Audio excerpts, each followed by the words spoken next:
Hello friends, welcome to my channel. I'm Rajesh Pillada. ఈ వీడియోలో నేను Kedarnath full tour plan explain చేయబోతున్నాను. ఈ వీడియోలో నేను కేదార్నాథ్ వెళ్ళాలంటే ఎలా చేరుకోవాలి, మన తెలుగు స్టేట్స్ నుంచి బెస్ట్ వే ఏంటి, అక్కడ గుడికి చేరుకున్న తర్వాత మెయిన్ టెంపుల్తో పాటు చూడవలసిన ప్రదేశాలు ఏంటి, నడిచి ట్రెక్కింగ్ చేయలేని వాళ్ళకి ఇంకా ఏమేమి ఆప్షన్స్ ఉన్నాయి, ఏ టైంలో వెళ్తే స్పర్శ దర్శనం దొరుకుతుంది, అలాగే ఏమేమి వస్తువులు తీసుకెళ్ళాలి, ఆన్లైన్ రిజిస్ట్రేషన్ ఎలా చేసుకోవాలి, ఒకవేళ ఆన్లైన్ రిజిస్ట్రేషన్ అవ్వకపోతే ఆఫ్లైన్లో ఎలా చేసుకోవాలి, అండ్ హెలికాప్టర్ బుకింగ్ ఎలా చేసుకోవాలి, ఇలా చాలా విషయాలు A to Z ఎక్స్ప్లెయిన్ చేస్తాను. ఈ ఒక్క వీడియో చూస్తే మీకు కేదార్నాథ్ వెళ్ళాలంటే ఫుల్ క్లారిటీతో వెళ్ళొచ్చు. సో వీడియోని స్కిప్ చేయకుండా చివరి దాకా చూడండి.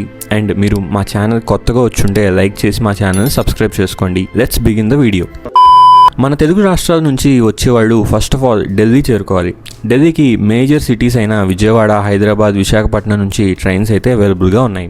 అక్కడ నుంచి హరిద్వార్ చేరుకోవాలి. ఢిల్లీ నుంచి హరిద్వార్కి ఫ్రీక్వెంట్గా బస్సెస్ అయితే దొరుకుతాయి అండ్ ట్రైన్స్ కూడా అవైలబుల్గా ఉంటాయి. Delhi to Haridwar travel time 4 to 5 hours ఉంటుంది. ఎవరైనా ఫ్లైట్లో రావాలి అనుకుంటే ఇక్కడికి నియరెస్ట్ ఎయిర్పోర్ట్ డెహ్రాడూన్ ఎయిర్పోర్ట్. మీరు డెహ్రాడూన్ వచ్చి అక్కడ నుంచి వెళ్ళొచ్చు, లేకపోతే ఢిల్లీ వచ్చి అక్కడి నుంచి హరిద్వార్ దాకా బస్సులో వెళ్ళొచ్చు. ఈ బస్ టికెట్ కాస్ట్ వచ్చేసి 500 నుంచి 600 రేంజ్లో ఉంటాయి. హరిద్వార్ అనేది చార్ధామ్ యాత్రకి వెళ్ళాలి అనుకునే వాళ్ళు చేరుకునే ఫస్ట్ డెస్టినేషన్ అనమాట. ఇక్కడి నుంచే సోన్ప్రయాగ్, బద్రీనాథ్, జోషిమఠ్, రిషికేష్, యమునోత్రి, గంగోత్రి ఇలాంటి ప్లేసెస్కి బస్సెస్ దొరుకుతాయి. మీరు హరిద్వార్ చేరుకున్న తర్వాత అక్కడి నుంచి సోన్ప్రయాగ్ వరకు బస్సులో చేరుకోవాలి. ఈ బస్సెస్ మార్నింగ్ 4:30 నుంచి ఫ్రీక్వెంట్గా అవైలబుల్గా ఉంటాయి. As early as possible bus ఎక్కేలా చూసుకోండి హరిద్వార్లో. ఇక్కడ బస్సెస్ అయితే సోన్ప్రయాగ్కి ఫ్రీక్వెంట్గానే దొరుకుతాయి, కానీ సేఫ్ సైడ్గా ఉండాలి అంటే ముందే టికెట్ బుకింగ్ కూడా చేసుకోండి. కింద టికెట్ బుకింగ్కి లింక్ కూడా ఇస్తాను, వీలుంటే బుక్ చేసుకుని వెళ్ళండి. ఈ బస్ టికెట్ అరౌండ్ 700 నుంచి 1000 రూపాయల దాకా ఉంటుంది. ముందుగా బుక్ చేసుకుంటే అడ్వాంటేజ్ ఏంటంటే మనకు కావాల్సిన సీట్ సెలెక్ట్ చేసుకుని బుక్ చేసుకోవచ్చు. ఒకవేళ సోన్ప్రయాగ్కి బస్ దొరకకపోతే హరిద్వార్ టు రుద్రప్రయాగ్ బస్ అయినా ఎక్కొచ్చు. అక్కడ నుంచి సోన్ప్రయాగ్ దాకా వేరే బస్సులో చేరుకోవచ్చు. ఈ బస్ జర్నీ గురించి చెప్పాలంటే ఈ బస్ జర్నీ 10 to 12 hours దాకా ఉంటుంది. ఈ రోడ్ అంతా ఘాట్ రోడ్ లాగే ఉంటుంది. ఒకవైపు పెద్ద పెద్ద కొండలు, మరోవైపు లోయలు, అందులో ప్రవహించే నదులు ఉంటాయి. ఈ రోడ్డు మొత్తం వ్యూస్ కూడా చాలా బ్యూటిఫుల్ గా ఉంటాయి. ఇక్కడ ఉండే ఈ కొండలు వర్షాలు పడితే విరిగి రోడ్డు మీద పడుతూ ఉంటాయి. ఇది ఇక్కడ చాలా కామన్. అలా పడ్డప్పుడు చాలాసేపు ట్రాఫిక్ అయితే ఆగిపోతుంది. అందుకే ఈ జర్నీ 10 to 12 hours మినిమం పడుతుంది. ఈ కొండ చర్యలు పడడం వర్షాకాలంలో చాలా ఎక్కువగా ఉంటుంది. అందుకే చాలా మంది వర్షాకాలంలో కేదార్నాథ్ యాత్రని అంతగా ప్రిఫర్ చేయరు. నేను సజెస్ట్ చేసే బెస్ట్ టైం ఏంటంటే మే నుంచి జూన్ దాకా వెళ్ళొచ్చు. లేదా చలికి ఓర్చుకోగలం అనుకుంటే నవంబర్లో ప్లాన్ చేసుకోండి. గుడి మనకి దివాళీ దాకా ఓపెన్ అయ్యి ఉంటుంది. సో గుడి మూసేసే ఎగ్జాక్ట్ 1 month ముందు ప్లాన్ చేసుకోండి. కానీ జూలై అండ్ ఆగస్ట్ టైమ్స్ లో మాత్రం అస్సలు ప్రిఫర్ చేయకండి డ్యూ టు హెవీ రెయిన్స్. అయితే ఈ వెళ్లే దారిలో రుద్రప్రయాగ్ దగ్గర బద్రీనాథ్ నుంచి వచ్చే అలకనంద నది మరియు కేదార్నాథ్ నుంచి వచ్చే మందాకిని నది సంగమం పాయింట్ ఉంటుంది. చాలా మంది ఇది చూసుకొని సోన్ప్రయాగ్ వెళ్తారు. చార్ధామ్ యాత్ర ఆన్లైన్లో రిజిస్ట్రేషన్ చేసుకోవాలంటే గూగుల్లోకి వెళ్ళి ఈ లింక్లో రిజిస్టర్ చేసుకోవాలి. ఈ full registration process already video చేశాను, చూడకపోతే చూసేయండి. చాలా మందికి ఉండే డౌట్ ఏంటంటే ఆన్లైన్లో స్లాట్స్ అయిపోయాయి, మరి ఏం చేయాలి అని. ఏం పర్వాలేదు, ఆన్లైన్లో రిజిస్ట్రేషన్ అవ్వకపోతే ఆఫ్లైన్లో కూడా రిజిస్ట్రేషన్ చేసుకోవచ్చు. మీరు హరిద్వార్లో కానీ రిషికేష్లో కానీ వెళ్ళినప్పుడు పొద్దున్నే ఆఫ్లైన్ రిజిస్ట్రేషన్ కౌంటర్స్కి వచ్చి లైన్లో నుంచుంటే మీకు రిజిస్ట్రేషన్ టోకెన్స్ ఇస్తారు. అవి ఉంటే దర్శనానికి అలో చేస్తారు. దగ్గర 10 గంటల జర్నీ తర్వాత మేము సోన్ప్రయాగ్ అయితే చేరుకున్నాం. ఇక్కడ గుర్తుపెట్టుకోవాల్సిన విషయం ఏంటంటే బస్సెస్ అన్ని సీతాపూర్ బస్ స్టాండ్ దగ్గర ఆపేస్తారు. సోన్ప్రయాగ్ దాకా బస్సెస్ అయితే వెళ్ళవు. సో సీతాపూర్ బస్ స్టాండ్ దగ్గర దిగి అక్కడ నుంచి సోన్ప్రయాగ్ దాకా నడుచుకుంటూ వెళ్ళాలి. అక్కడికి దగ్గర ఒక 1 kilometer దూరం ఉంటుంది. ఫైనల్ గా సోన్ప్రయాగ్ చేరుకున్నాం. అందరూ హరిద్వార్లో మార్నింగ్ 4 or 5 స్టార్ట్ అవుతారు కాబట్టి ఇక్కడికి చేరుకునేసరికి మధ్యాహ్నం 2 or 3 PM అవ్వచ్చు. ఈ టైంలో ట్రెక్ స్టార్ట్ చేయాలి అనుకుంటే చేయొచ్చు, బట్ ఆఫ్టర్ 10 hours జర్నీ మన బాడీకి కొంచెం రెస్ట్ ఉండాలి. సో నా సజెషన్ ఏంటంటే సోన్ప్రయాగ్లో ఏదైనా హోటల్ చూసుకొని నైట్ స్టే చేయండి. నెక్స్ట్ డే ఎర్లీ మార్నింగ్ 4 కల్లా ట్రెక్ స్టార్ట్ చేయొచ్చు. ఇది చాలా బెస్ట్ ప్లాన్. అయితే సోన్ప్రయాగ్లో హోటల్ గురించి చెప్పాలంటే చాలా హోటల్స్ అండ్ డార్మిటరీస్ అవైలబుల్గా ఉన్నాయి. హోటల్ కాస్ట్ వచ్చేసి 1500 దాకా ఛార్జ్ చేస్తారు ఇద్దరికి. మీరు వెళ్ళే మెంబర్స్ కౌంట్ని బట్టి హోటల్ ప్రైసెస్ చేంజ్ అవుతూ ఉంటాయి, బట్ బేసిక్గా అందరూ ఈ రేంజ్లోనే ఛార్జ్ చేస్తారు. అలాగే డార్మిటరీస్ కూడా ఉంటాయి. ఇక్కడ ఒక్కో పర్సన్కి అరౌండ్ 300 నుంచి 500 రూపాయలు ఛార్జ్ చేస్తారు. ఇక్కడ నేను ఒక టిప్ చెప్తాను, వినండి. మీరు దర్శనంకి వెళ్ళాలంటే మీ రిజిస్ట్రేషన్ని ఫస్ట్ స్కాన్ చేయించాల్సి ఉంటుంది. ఈ స్కాన్ చేయడానికి ఎర్లీ మార్నింగ్ దగ్గర 2 kilometer దాకా లైన్ ఉంటుంది. ఆ లైన్ క్లియర్ అవడానికి నియర్లీ 2 to 3 hours దాకా పట్టొచ్చు. ఈ లైన్ ని స్కిప్ చేయడానికి ఒక టిప్ చెప్తాను, జాగ్రత్తగా వినండి. మీరు సోన్ప్రయాగ్ మధ్యాహ్నమే చేరుకుంటారు కాబట్టి హోటల్లో చెక్ ఇన్ అవుతారు. అయితే మధ్యాహ్నం పూట అండ్ ఈవినింగ్ పూట ఈ స్కానింగ్ దగ్గర అసలు జనాలే ఉండరు. హార్డ్లీ 2 minutesలోనే స్కానింగ్ కంప్లీట్ అయిపోతుంది. So next day trek start చేసే వాళ్ళు వీలు దొరికితే సోన్ప్రయాగ్ చేరుకున్న వెంటనే స్కాన్ చేయించేసుకోండి. మేము అక్కడ ఉండే ఆఫీసర్స్ని 2-3 times కనుక్కున్న తర్వాతే చేయించాం, సో నో ప్రాబ్లం అని చెప్పారు. సో ఈ టిప్ ఫాలో అవ్వండి. నెక్స్ట్ డే మీరు 2-3 hours లైన్లో నుంచోవాల్సిన అవసరం అయితే ఉండదు. ఒకవేళ మీరు హెలికాప్టర్లో వెళ్ళాలంటే 3 places నుంచి హెలికాప్టర్ సర్వీసెస్ ఉంటాయి. ఈ helicopter services Guptkashi, ఫటా and Sirsi నుంచి స్టార్ట్ అవుతాయి. ఇవి డైరెక్ట్గా కేదార్నాథ్ ఆలయం దాకా డ్రాప్ చేస్తాయి అండ్ మళ్ళీ రిటర్న్ కూడా తీసుకెళ్తాయి. వీటి ప్రైసెస్ నేను స్క్రీన్ మీద ఇస్తున్నాను చూడండి. హెలికాప్టర్ బుకింగ్ మీరు IRCTC వాళ్ళ హెలి యాత్ర వెబ్సైట్లో మాత్రమే చేసుకోవాలి. ఇంకా వేరే ఏ వెబ్సైట్లో కూడా హెలికాప్టర్ టికెట్స్ దొరకవు. ఈ లింక్లో మాత్రమే టికెట్స్ బుక్ చేసుకోవడానికి యూస్ చేసుకోండి. చాలా fake websites and agents call చేసి టికెట్స్ ఇప్పిస్తామని చాలా స్కామ్స్ చేస్తూ ఉంటారు. వీటితో చాలా జాగ్రత్తగా ఉండండి, అవన్నీ స్కామ్సే. హెలి యాత్రలో బుక్ అయితే మాత్రమే మీరు హెలికాప్టర్ ఎక్కగలరు. సో హెలికాప్టర్ టికెట్స్ ఓపెన్ అయిన వెంటనే బుక్ చేసుకోవడానికి ట్రై చేయండి. మనం ఇప్పుడు కేదార్నాథ్ ట్రెక్కింగ్ అయితే స్టార్ట్ చేయబోతున్నాం. నేను చెప్పినట్టు ముందుగానే మీ రిజిస్ట్రేషన్ స్కాన్ చేసుకోండి, ఇంకా డైరెక్ట్గా ట్రెక్ అయితే స్టార్ట్ చేయొచ్చు. ట్రెక్ స్టార్ట్ చేసే ముందు కొన్ని విషయాలు మైండ్లో పెట్టుకోండి. 1 లగేజ్. మీకు ఉన్న లగేజ్ అంతా ఇక్కడ ఉండే క్లోక్ రూమ్స్లో పెట్టేయండి. లగేజ్ వేసుకుని ట్రెక్ చేయడం అస్సలు పాసిబులే కాదు. ఈ క్లాక్ రూమ్స్ అన్ని ఒక్కో బ్యాగ్కి 100 రూపాయల దాకా ఛార్జ్ చేస్తారు పర్ డే. సో మీ లగేజ్ అంతా ఇక్కడే ఉంచేయండి. ఓన్లీ ట్రెక్కింగ్కి కావాల్సిన ఐటమ్స్ అండ్ ఎసెన్షియల్స్ అండ్ కొన్ని స్నాక్స్ వరకు క్యారీ చేయండి. అలాగే ట్రెక్ స్టార్ట్ చేసే ముందు కొనుక్కోవాల్సిన ఐటమ్స్ చెప్తాను వినండి. 1 ఈ కర్ర. ఈ కర్ర అయితే ట్రెక్కింగ్ చేయడానికి కంపల్సరీ అని చెప్పాలి. మీరు పైకి ఎక్కేటప్పుడు కానీ కిందకి దిగేటప్పుడు కానీ మన బాడీ బ్యాలెన్స్ చేసుకోవడానికి ఇది చాలా ఇంపార్టెంట్. ఇది ఖచ్చితంగా కొనుక్కోండి, 30 రూపాయలు ఛార్జ్ చేస్తారు.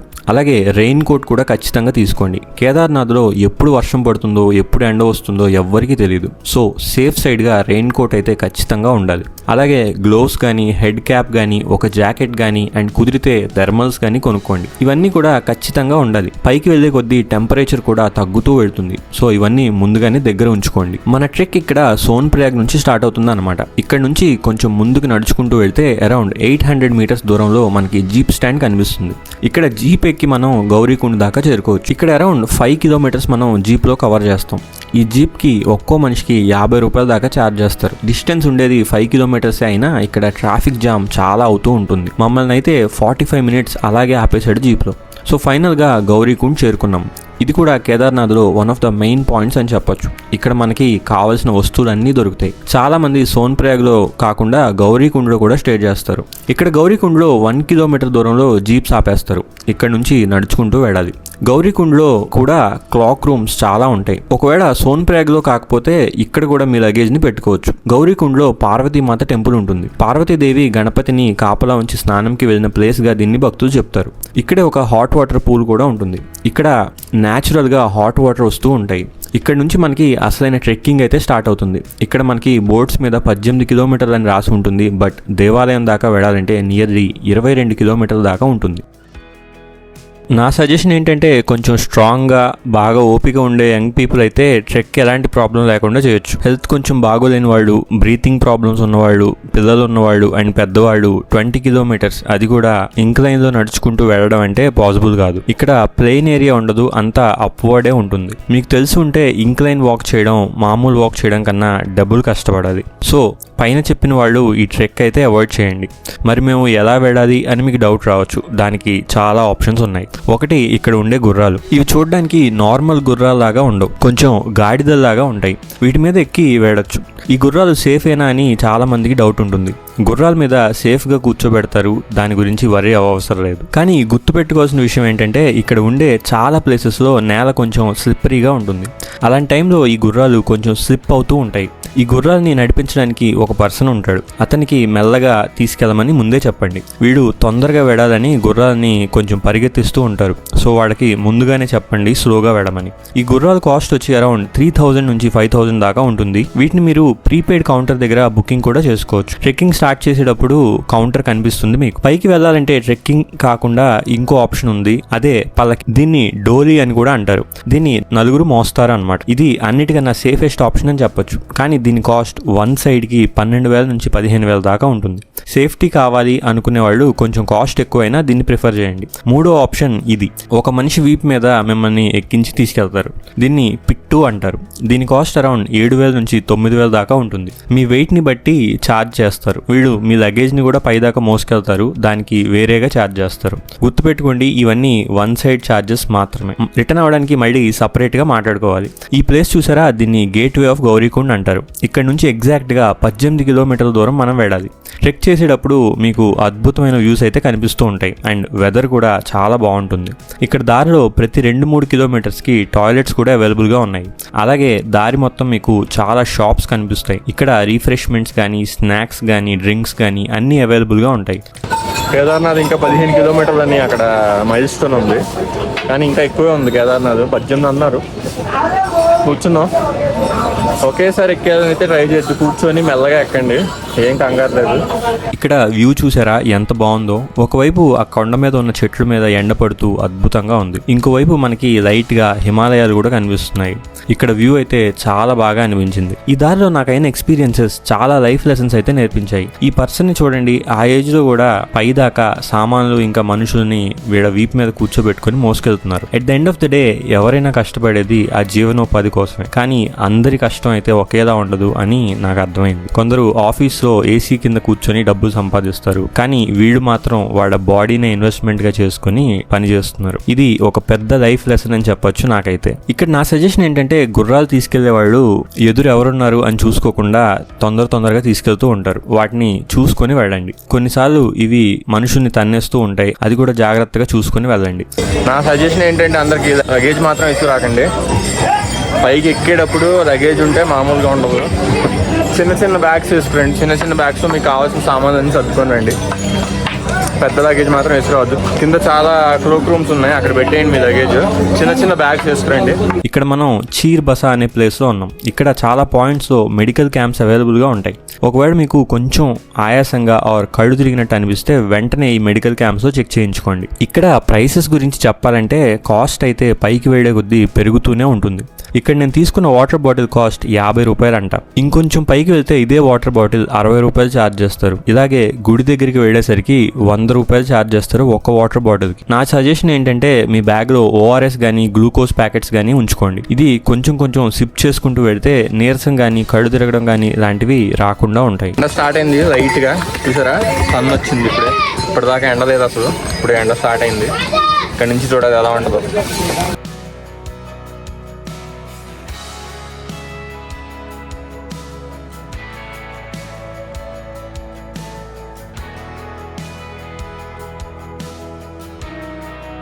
మనం ఇప్పుడు రాంబడా అనే ప్లేస్కి 1 కిలోమీటర్ దూరంలో ఉన్నాం. ఇంకా ఇక్కడ నుంచి కేదార్నాథ్కి 10 కిలోమీటర్లు ఉంది. 12 కిలోమీటర్లు అంట. ఇక్కడ నుంచి 12 కిలోమీటర్లు అని చూపిస్తుంది. It is hard. ఈజీ అనుకుంటారు కానీ ఈజీ కాదు, ఇట్ ఈస్ వెరీ హార్డ్. జాగ్రత్తగా ప్లాన్ చేసుకోండి.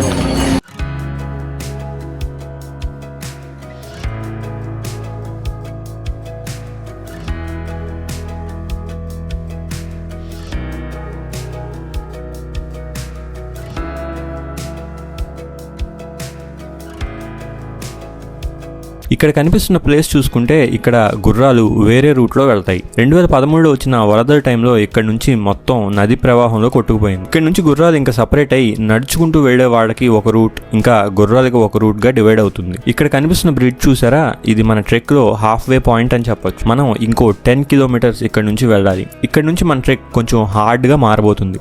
ఎందుకంటే ఇక్కడ నుంచి మనం ఎక్కబోయే మౌంటైన్ హైట్ చాలా ఎక్కువగా ఉంటుంది అండ్ చాలా స్టీప్ గా ఉంటుంది. సో ఎక్కేటప్పుడు ఆక్సిజన్ ప్రాబ్లం అయితే రావచ్చు. ఇంకా 8 కిలోమీటర్స్ ఉందంట. చాలా స్టీప్గా ఉంటుంది, పైన స్ట్రైట్గా ఉంటుంది. సో కొంచెం డిఫికల్ట్. మెల్లమెల్లగా ఆగి వెళ్ళాలి. నేను కూడా ఆగి వెళ్తున్నాను. పైదాకా చేరుకునేసరికి ఇక్కడ ఫాగ్ అయితే స్టార్ట్ అయింది. మొత్తం పొగ మంచుతో కమ్ముకుపోయింది. ఇక్కడ ఆక్సిజన్ లెవెల్స్ కూడా చాలా తక్కువగా ఉన్నాయి. నాకైతే ఎక్కేటప్పుడు చాలా ప్రాబ్లం అయింది బ్రీతింగ్. ఇక్కడ చూసారా స్నో ఎలా ఉందో. ఇది పైనుంచి కారుతున్న వాటర్ అన్నమాట. దీన్ని గ్లేషియర్ అంటారు. ఇక్కడ ఉండే టెంపరేచర్ వల్ల ఇది గడ్డగట్టుకుపోయింది.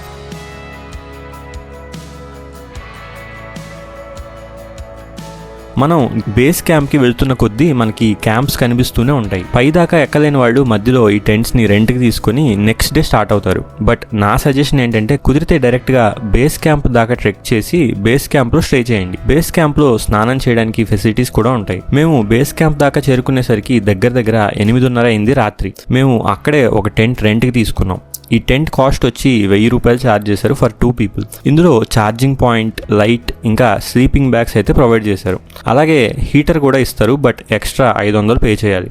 ఇక్కడ వాష్రూమ్స్ కావాలంటే కంబైన్డ్ వాష్రూమ్స్ మాత్రమే దొరుకుతాయి. అండ్ హాట్ వాటర్ కావాలంటే బకెట్కి 100 నుంచి 200 రూపాయల దాకా ఛార్జ్ చేస్తారు. బేస్ క్యాంప్లో అయితే స్నానం చేయడానికి ఫెసిలిటీస్ ఉంటాయి. అక్కడే ఫ్రెష్ అయ్యి దర్శనంకి చేరుకోవచ్చు. నెక్స్ట్ డే మార్నింగ్ మేము మా దర్శనంకి స్టార్ట్ అయ్యాం. ట్రెక్కింగ్ గురించి చెప్పాలంటే ఇది అసలు ఈజీ అని మాత్రం అనుకోకండి. నా లైఫ్లో చేసిన one of the hardest trek ఇది.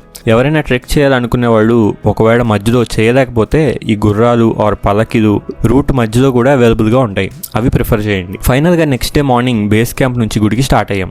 ఇక్కడ ఒకటి చెప్తాను వినండి. ఒకవేళ మీరు సోన్ప్రయాగ్లో ఎర్లీ మార్నింగ్ ట్రెక్ స్టార్ట్ చేసి ఈవినింగ్ 6లోగా గుడి దగ్గరికి చేరుకుంటే అక్కడ హారతి మాత్రం అస్సలు మిస్ అవ్వకండి. ఈ హారతి ఈవినింగ్ 7 to 8 PM చేస్తారు. ఆ టైంలో గుడి దగ్గరికి వెళ్తే హారతి ఖచ్చితంగా చూడండి. ఈ హారతి మీరు బయట నుంచి చూడొచ్చు. హారతి కంప్లీట్ అయ్యాక ఒక 1 hour దర్శనం కూడా అలో చేస్తారు. కుదిరితే అదే రోజు దర్శనం కూడా ట్రై చేయండి. మాకు బేస్ క్యాంప్కి వెళ్ళేసరికి నైట్ 8 PM దాటిపోయింది. సో మేము ఇంకా నెక్స్ట్ డేనే దర్శనం చేసుకున్నాం. ఇక్కడికి చేరుకోగానే మీకు దర్శనం టోకెన్స్ ఇచ్చే ప్లేస్ కనిపిస్తుంది. ఇక్కడ మీ రిజిస్ట్రేషన్ని స్కాన్ చేయించుకుంటే మీకు దర్శనం టోకెన్స్ ఇస్తారు. దాని మీద టైం స్లాట్ కూడా ఇస్తారు. కానీ మీరు వెంటనే వెళ్ళిపోవచ్చు, నో ప్రాబ్లం. మేము టోకెన్ తీసుకుని వెంటనే స్టార్ట్ అయ్యాం దర్శనంకి. ఇక్కడ మీకు చాలా ప్రసాదాలు అమ్మే షాప్స్ కూడా కనిపిస్తాయి. వీళ్ళు ప్రసాదం తీసుకుంటే మీ లగేజ్ ఇంకా మీ చేతికర్ర ఇవన్నీ వాళ్ళ షాప్లో పెట్టుకుంటారు. లగేజ్ ఉంటే అక్కడే పెట్టేసి దర్శనంకి వెళ్ళండి. ఇక్కడ చూసారా, ఇదే హెలికాప్టర్ ఆగే ప్లేస్. ఇక్కడ నుంచి మీరు గుడి దాకా నడుచుకుంటూ వెళ్ళాలి. హెలికాప్టర్స్ అయితే ప్రతి 5 minutesకి ఒక ట్రిప్ తిరుగుతూ ఉన్నాయి. ఒక ట్రిప్లో వాళ్ళని అక్కడ దించి ఇంకో ట్రిప్ వాళ్ళని ఎక్కించుకొని తీసుకెళ్తున్నాయి. Helicopter is one of the best options to visit Kedarnath in my opinion. ఫైనల్గా మనం గుడి దగ్గరికి చేరుకున్నాం. బేస్ క్యాంప్ నుంచి గుడికి ఒక 2 kilometers దూరం ఉంటుంది. చూసారా, మనకి గుడి కనిపిస్తుంది. ఇక్కడ దర్శనంకి బెస్ట్ టైం చెప్తాను వినండి. ఎర్లీ మార్నింగ్ 3 AMకి మీరు వెళ్ళి లైన్లో నుంచుంటే మీకు 5 AMకి గుడి ఓపెన్ చేస్తారు. ఆ టైంలో మీకు ఈజీగా దర్శనం కంప్లీట్ అవుతుంది. టైం పెరుగుతున్న కొద్దీ జనాలు పెరుగుతూనే ఉంటారు. అండ్ దర్శనం టైం అరౌండ్ 4 నుంచి 5 గంటల దాకా పట్టే ఛాన్స్ కూడా ఉంది. సో ఎర్లీ మార్నింగ్ లైన్లో ఉండేలా ప్లాన్ చేసుకోండి.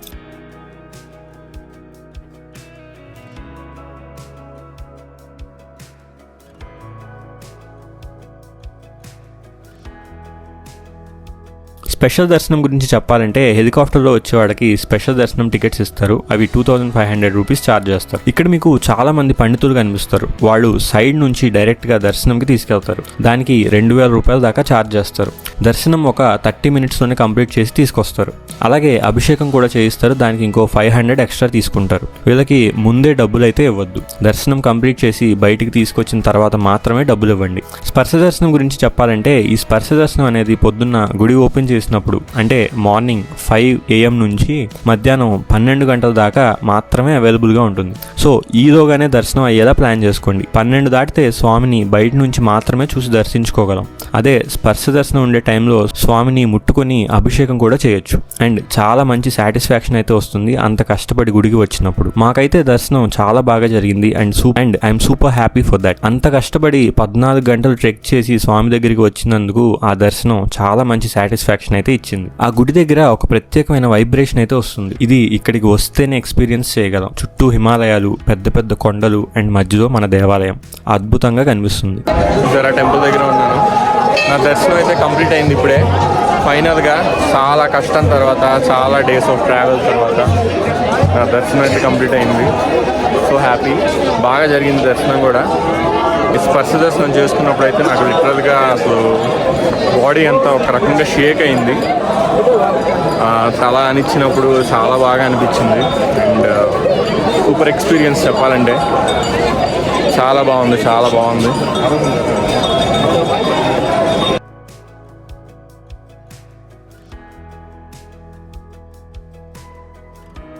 ఇక్కడ స్వామివారు అన్ని శివలింగాల్లా కాకుండా ఆవు వెనక భాగంలో ఉన్నట్టు ఉంటారు, అంటే ఒక రాయిలాగా కనిపిస్తారనమాట. ఈ దేవాలయంని పాండవులు కురుక్షేత్రం తర్వాత వాళ్ళ పాపాలు పోగొట్టుకోవడానికి ప్రతిష్ఠించారు అని చెప్తారు. అందుకే మీరు గర్భగుడిలోకి వెళ్ళాక పాండవుల విగ్రహాలు ఇంకా ద్రౌపదీదేవి విగ్రహం కూడా కనిపిస్తుంది. లోపలికి వెళ్ళినప్పుడు చుట్టూ చూడండి, ఈ విగ్రహాలు మీకు ఖచ్చితంగా కనిపిస్తాయి. దర్శనం కంప్లీట్ అయినాక గుడి వెనక్కి వస్తే మీకు ఈ భీమశిల కనిపిస్తుంది.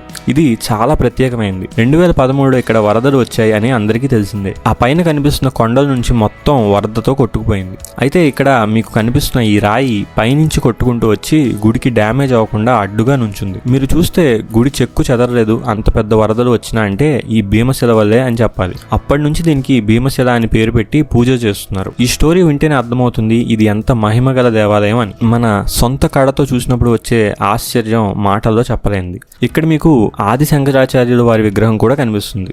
గుడి వెనక నుంచి నడుచుకుంటూ వెళ్తే అది కూడా దర్శించుకోవచ్చు. అలాగే ఇంకా పైకి ట్రెక్ చేస్తే కాలభైరవ స్వామి టెంపుల్ కూడా ఉంటుంది, అది కూడా దర్శనం చేసుకోండి. దీంతో మన దర్శనం అయితే కంప్లీట్ అయింది. కిందకి దిగడానికి కూడా నేను ముందు చెప్పిన అన్ని ఆప్షన్స్ అవైలబుల్ గా ఉంటాయి. కిందకి దిగడానికి కాస్ట్ కూడా కొంచెం తక్కువే తీసుకుంటారు. గుర్రాలు అయితే 2300 నుంచి అవైలబుల్ గా ఉంటాయి. మీ దర్శనం కంప్లీట్ అయిన టైంని బట్టి వెంటనే కిందకి స్టార్ట్ అవ్వండి. మేమైతే కిందకి ట్రెక్ చేసుకుంటూ దిగాం. మాకు ఈవినింగ్ 7 PM అయింది కిందకి దిగేసరికి. ట్రెక్ చేయలేం అనుకుంటే మిగతా ఆప్షన్స్ ప్రిఫర్ చేయండి. ఇక్కడ గౌరీకుండ్ చేరుకున్న తర్వాత మీకు జీప్స్ నైట్ 10 దాకే అవైలబుల్ గా ఉంటాయి. సో ఈలోగా కిందకి దిగేలా చూసుకోండి. మళ్ళీ సోన్ ప్రయాగ్ దాకా వెళ్ళాలంటే జీప్స్ ఉండవు. ఇక్కడ జీప్స్ కి కూడా పెద్ద లైన్ ఉంది మేము దిగేటప్పుడు. ఫైనల్ గా సోన్ ప్రయాగ్ చేరుకున్నాం అండ్ అక్కడ నైట్ స్టే చేసి నెక్స్ట్ డే మార్నింగ్ మళ్ళీ హరిద్వార్ కి స్టార్ట్ అయ్యాం. అక్కడ నుంచి మీ ప్లేసులకి ఈజీగా చేరుకోవచ్చు. ఇది కేదార్నాథ్ వెళ్ళడానికి full tour plan. I hope అన్ని డీటెయిల్స్ క్లియర్ గా కవర్ చేశాను అని అనుకుంటున్నాను. మీకు వీడియోలో ఎలాంటి డౌట్ ఉన్నా కింద కామెంట్ చేయండి, ఖచ్చితంగా రిప్లై ఇస్తాను. మీకు ఈ వీడియో నచ్చి ఉంటే లైక్ చేసి మా ఛానల్ సబ్స్క్రైబ్ చేసుకోండి. Thank you so much for watching our video.